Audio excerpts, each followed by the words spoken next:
What if the secret to staying calm, in traffic, in an argument, even in your darkest moment, isn't something new at all? What if it was written down almost 2,000 years ago by an emperor, a former slave, and a philosopher who watched Rome burn? Their names were Marcus Aurelius, Epictetus, Seneca. They lived through war, exile, betrayal, and loss, and somehow found a way to stay calm through all of it. Tonight, we're going to sit with 10 of their most powerful lessons, 10 simple truths that have quietly guided emperors, soldiers, and ordinary people through their hardest nights for centuries. You don't need to remember all of them. You don't need to do anything at all. Just let them settle over you, one at a time, and let your mind grow quiet. Let's begin. When you wake and you don't want to get up, remind yourself of this. You are made to do meaningful work in this world. Why would you turn away from that? Is comfort really the whole point of being alive? Not action, not using your gifts. Look at the small things around you. The plants, the birds, the ants, the bees. Each one plays its part in keeping the world in order. Are you really going to be the one thing that refuses its part? Yes, rest matters. But rest has its place, just like food and sleep. Don't let it become an escape from living. Some mornings, the bed feels heavier than it should.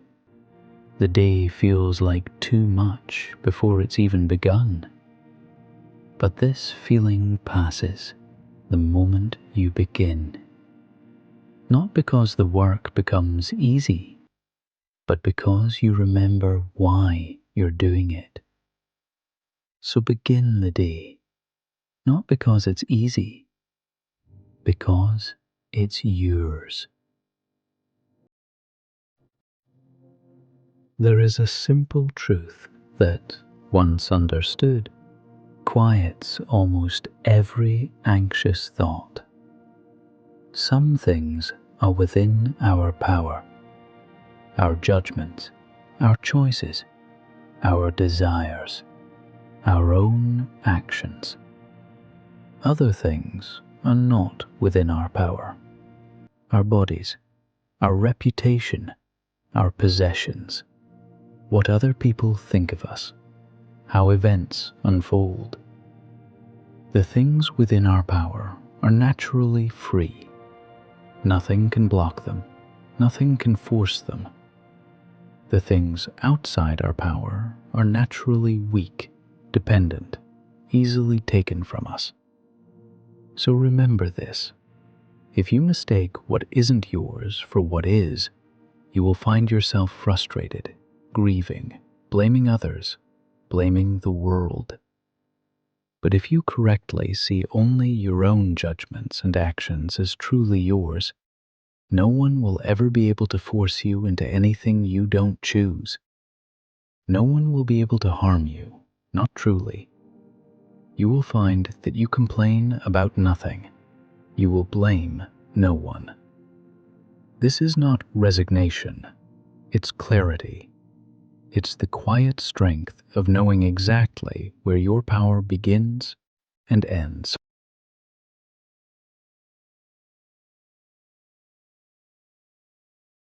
People often look for peace somewhere far away. In the countryside, by the sea, in the mountains. You felt that pull too, the wish to escape somewhere quiet.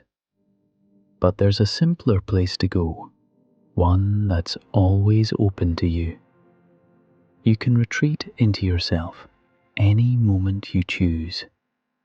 Nowhere is more peaceful, more restful than your own mind, especially once you learn to look inward and find stillness already waiting there. Because real rest isn't about where your body is, it's about order within your own soul. So retreat there often. Let your thoughts settle. Let your breathing slow. You don't need a mountain or an ocean or a quiet forest. You only need to remember that this quiet place has been with you the whole time. It is not that we have too little time. It is that we waste so much of it. Life is long enough if you know how to use it well. But when it slips away in distraction, in chasing things that don't matter, in putting off what truly matters until later, we reach the end and realize too late that it has passed us by. We act as though we'll live forever. We spend our days carelessly, as if there's always more waiting for us. But no day is guaranteed, not even this one. So do not wait for some future moment to finally begin living well. Do not wait for retirement or some milestone or some perfect circumstance. Begin now. Value this day, this hour, as though it were precious, because it is. The wise person does not have a long life because they lived many years. They have a long life because they used their years fully. Time is a river. Everything that exists is being carried along by it. The moment something appears, it is already being swept forward. Then something new takes its place, and that too is swept along. Nothing stays still. Nothing was ever meant to. This can feel unsettling at first. We want things to stay. We want people, moments, feelings to remain exactly as they are. But nothing does. Not the good and not the difficult. Once you understand this, a strange peace begins to settle in. If nothing lasts, then nothing needs to be gripped so tightly. The hard seasons will pass just as the easy ones do. You are not meant to hold the river still. You are only meant to notice it flowing and find your calm within the current. It is not the person who has too little that is poor, but the person who craves more. It matters little how much you possess. If your mind is restless, if you always want more than you have, no amount will ever feel like enough. There will always be something more to acquire, some higher point to reach. But the mind that constantly reaches for more will never find rest, no matter how much it gathers. Real wealth is not measured in possessions. It is measured in how content you are with what's already yours. Choose a few things and know them well, rather than chasing everything and knowing nothing deeply. The one who has learned what is enough has already found what everyone else is searching for. Say this to yourself in the morning.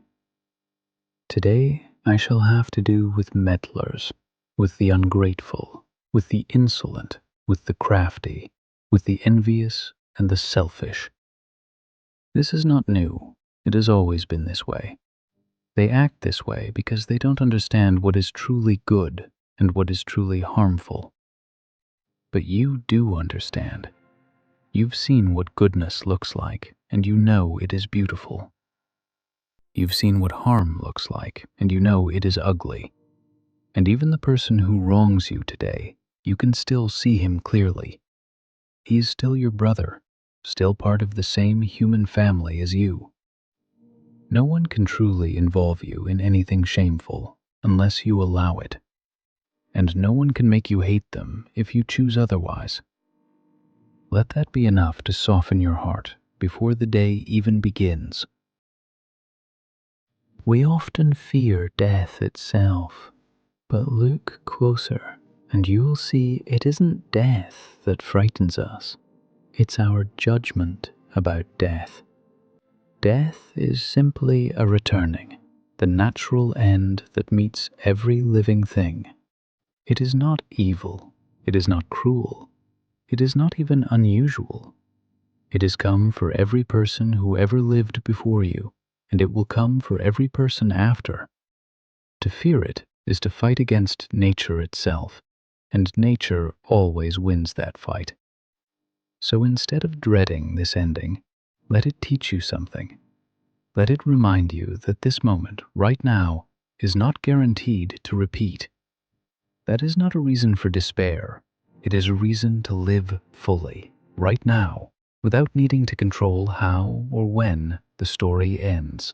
And now, rest. You've carried these 10 lessons with you tonight. Let them stay with you, quietly, as you drift off. Sleep well.